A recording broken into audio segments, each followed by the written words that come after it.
having these. In fact, when the B-52 that's here at Yankee has been here since October of 1983, it came in from Dias, and they were getting the B1 that you'll see here coming from the right to the left, from your right. 4 30,000-pound thrust General Electric engines on the bone. They call it the bone because it's the B1, the B-O-N-E, so its nickname is the bone.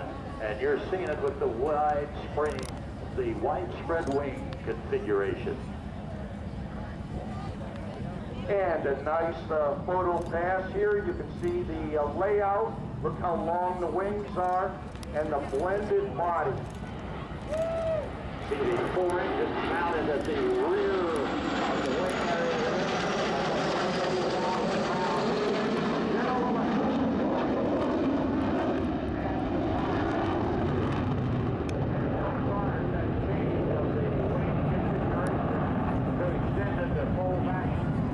Right close to the body.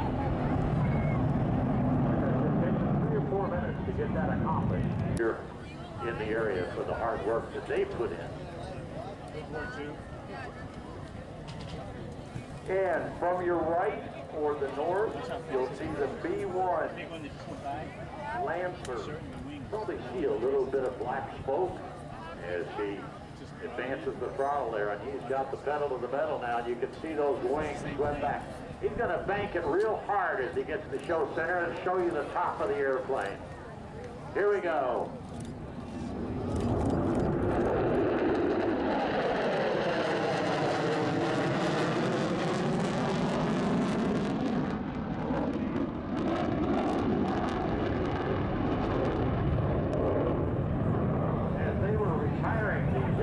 I was doing a show in Oklahoma City one year. 2 of them flew together just like that with a very, very high speed to pass the black smoke. Because he's got the throttles advanced, ready to go into burner at midfield. Pull back on the stick, put about 6 Gs on the airplane. Here we go!